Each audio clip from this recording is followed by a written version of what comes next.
In the history of global entertainment, there has never been a collapse as jarring or as painful as the fall of Bill Cosby from the heights of fame to the depths of contempt.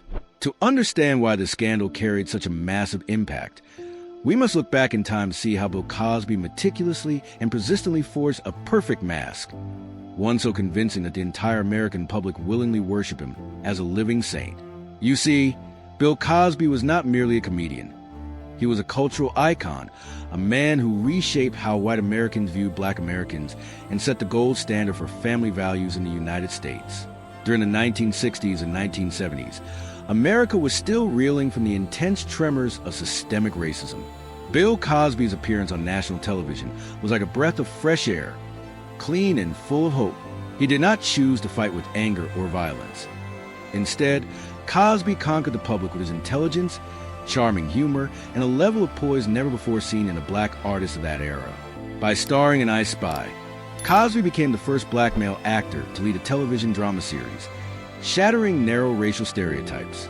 It was at this moment that the first bricks of his shield of virtue were laid.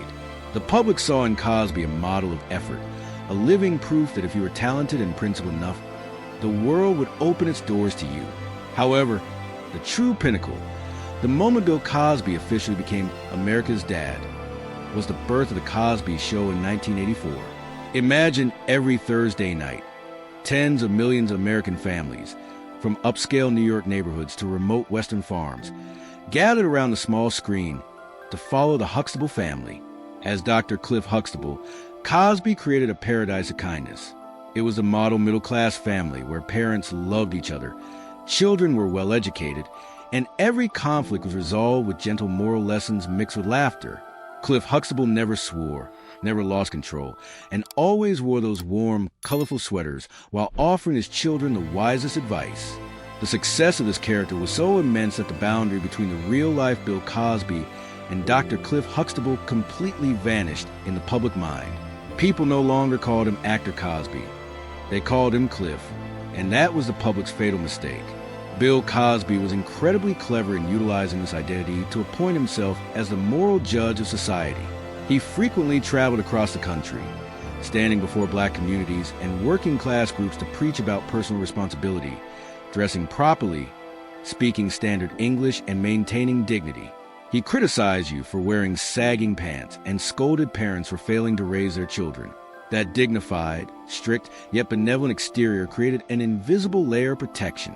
Who could doubt a man who spent his life teaching others how to be good people? Who could believe that behind those warm sweaters lay a hollow soul? A crucial detail in this period was that Cosby's power didn't just come from audience affection, but from the respect of the elite. He received dozens of honorary doctorates from prestigious universities, was a close friend to politicians, and was a generous philanthropist for educational funds. This saintly mask was reinforced by money, fame, and the most powerful relationships in the world. It was so sturdy that when the first whispers of Cosby's inappropriate behavior toward women emerged backstage, they were immediately silenced. The first victims who spoke up faced a cruel question from the public. Why would you want to ruin such a great man? You're just trying to extort him.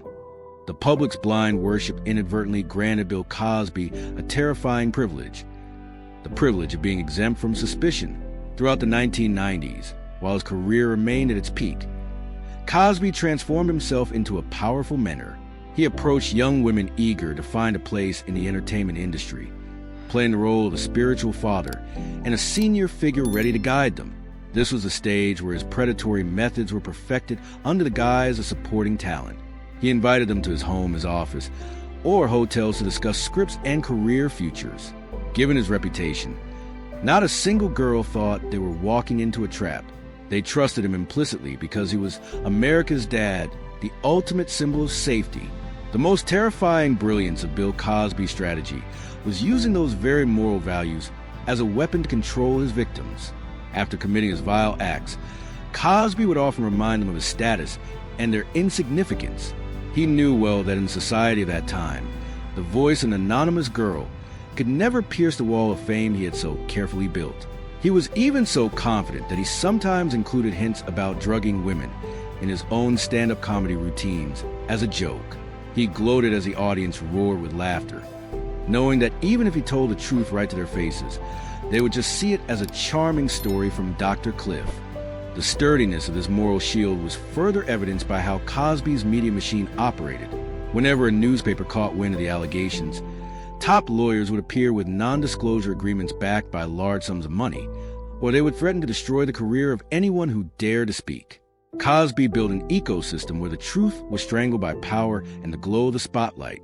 We look at the Bill Cosby of the 80s and 90s and see a symbol of success, a man with a happy family, and his wife Camille always by his side. Camille Cosby's presence was also a key factor in reinforcing his image as a loyal husband, making accusations of infidelity or abuse seem absurd to the public. However, no wall is without its cracks. The irony is that this mask wasn't shattered by a shocking investigation or a high-profile indictment at first. It began to collapse from a small spark during a stand-up comedy set by Hannibal Buress in 2014. When Buress called Cosby a rapist on stage and mocked his habit of moral lecturing, the video went viral at lightning speed. Why did it only explode then? Because the youth of that era no longer saw Cosby through the lens of the 1980s. They saw him through the critical eyes of the information age, where no idol is untouchable. He believed he had defeated time, defeated the ghosts of his past, and that his shield of virtue would protect him until the end of his life. But he did not realize that the very weight of the hypocrisy he had draped over himself for so long would be the thing that crushed him when the truth was exposed. A system of crime operated by a saint, a monster hiding in a vibrant sweater. That was the essence of Bill Cosby during half a century of deceiving America. The downfall of Bill Cosby was not a sudden accident, but the result of a horrific domino effect, where the cards of truth stacked over decades finally tumbled down. If in the previous part, we saw Cosby building a solid moral fortress with colorful sweaters and lectures on character, in this part, we witnessed that fortress leveled by the power of voices that were originally stifled in the darkness.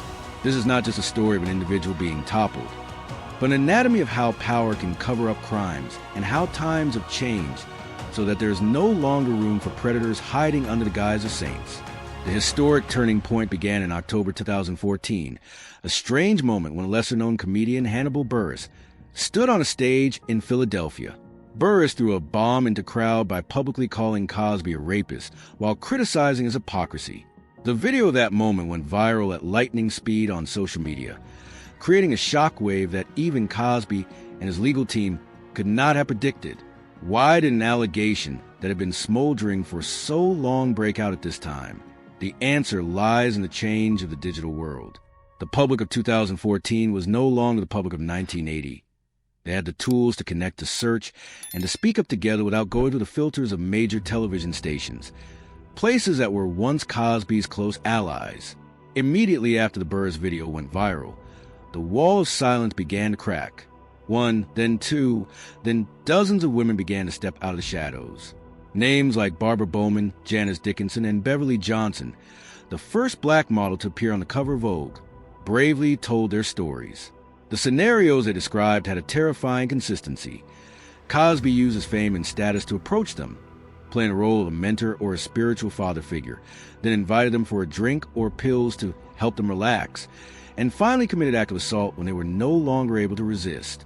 We must understand that at that time, Bill Cosby was still a giant force. He had the best lawyers and the most sophisticated media crisis management experts. The initial strategy of the Cosby side was a total attack on the victim's character. They tried to smear these women, calling them opportunists, washed-up actresses looking for attention, or people with bad pasts. However, as the number of victims grew to 10, 20, and then more than 60, this strategy began to backfire. The public could not believe that 60 women from different walks of life at different times could together stage a story identical down to every small detail regarding the type of drugs Cosby used. The climax of the exposure was when a legal document from 2005 was released.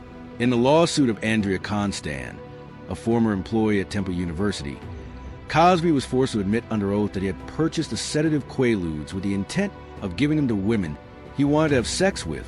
This was the steel evidence, the fatal blow to the heart of the America's Dad image.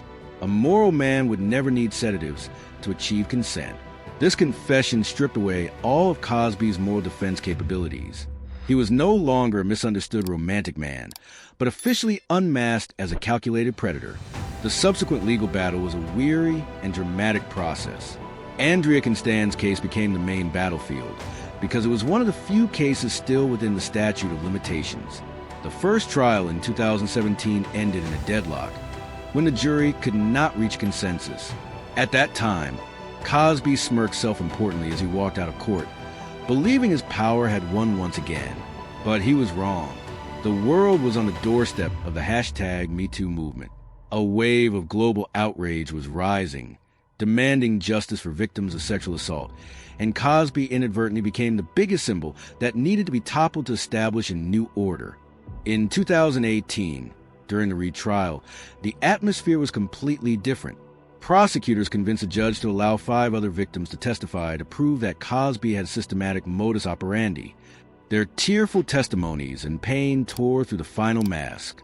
The image of Bill Cosby, a blind, frail old man having to lean on an assistant to move, no longer evoked pity. Instead, people saw a perpetrator trying to use old age as a final shield. When the jury declared Bill Cosby guilty on 3 counts of aggravated indecent assault, it was a historic moment. For the first time, a national-level cultural icon was convicted of sex crimes. Judge Stephen O'Neill called Cosby a managed sexually violent predator and sentenced him to 3 to 10 years in prison. The image of Cosby being handcuffed and led away from the courtroom became one of the most iconic photos of the 21st century, a bitter end to a brilliant career built in the ashes of ruined lives. However, the story did not end there. Bill Cosby served nearly 3 years in prison before a controversial 2021 decision by the Pennsylvania Supreme Court overturned his conviction. The reason was not because Cosby was innocent, but because of a procedural error regarding an old agreement by a previous prosecutor. Cosby was released, but this legal victory did not bring him a recovery of reputation. On the contrary, it deepened public outrage. He might be free in body, but in the social consciousness, Bill Cosby was forever imprisoned with the label of a criminal. Cosby's downfall offers expensive lessons in image management and the danger of personality cults. We learned that a personal brand based on falsehoods, no matter how powerful, will collapse when facing collective truth. Organizations that once honored him, from universities to arts federations, simultaneously stripped away his degrees and awards. His films were removed from broadcasting platforms. Bill Cosby was ruthlessly but deservedly erased from cultural history. Ultimately, Bill Cosby's legacy is no longer laughter or family lessons, but a wake-up call. It shows that power and wealth can buy silence for a long time, but cannot buy truth forever. Cosby's victims, through their pain, paved the way for millions of other women to stand up against other giants in the entertainment industry. The wall of silence has collapsed, and under that debris, people did not find a beloved father, but only found a painful lesson about the dark nature of humans when wrapped in blind applause. Bill Cosby spent most of his life teaching the world how to be a good person, but in the end, the greatest lesson he left us was how to identify and punish evil hiding under the shadow of kindness. This is the end of an era of lies, opening a time where no one, no matter how powerful, can stand above truth and justice. When the prison gates opened in 2021 for Bill Cosby to walk free due to a technical ruling by the Pennsylvania Supreme Court, the world erupted in fierce debate. However, physical freedom did not mean a restoration of his glory. On the contrary, it only deepened the total collapse of a monument. If the previous part analyzed how the wall of silence was shattered, this final part dives into the devastating consequences for his cultural legacy, the shifts in media operations, and the blood-soaked lessons for building and managing public image in the modern age. First, consider the disintegration of a cultural empire. For decades, The Cosby Show was more than just a television program. It was an educational tool, a symbol of racial progress, and the pride of the black community in America. Yet, as the horrific truths were exposed, the entirety of that value was called into question. Major television networks like TV Land, BET, and Bounce TV immediately pulled Cosby's programs from their broadcast schedules. This was an unprecedented move on such a massive scale. Erasing a celebrity's presence from the public sphere is not just an economic penalty, but an effort at cultural purging. The public faced a difficult question. Can we separate the art from the artist? In Cosby's case, the answer was largely no. This is because the very moral image he built on screen was a tool he used to access and harm victims in real life. His art did not just reflect life, it served as a mask to conceal crimes. The fall of Cosby also marked a major turning point for educational institutions and prestigious organizations. Numerous major universities such as Yale, Carnegie Mellon, and Temple, where he was once a source of pride and a major donor, simultaneously rescinded his honorary degrees. This was a powerful symbolic gesture. It demonstrated that in the new era, financial contributions or professional achievements are no longer shields that can protect an individual from moral and legal misconduct. Organizations now prioritize core values and community safety over relationships with powerful figures. This creates a new standard for reputation management. No one is too big to fail. Another crucial aspect to analyze is the shift of power in media. Previously, A-list stars like Bill Cosby controlled information through powerful publicists and close relationships with chief editors. They had the ability to snuff out rumors before they could even sprout. But the Cosby case proved that the era of monopolistic control is over. The rise of social media and digital platforms has empowered the marginalized. A video from a lesser-known comedian like Hannibal Buress can generate more devastating power than $1 million PR campaign.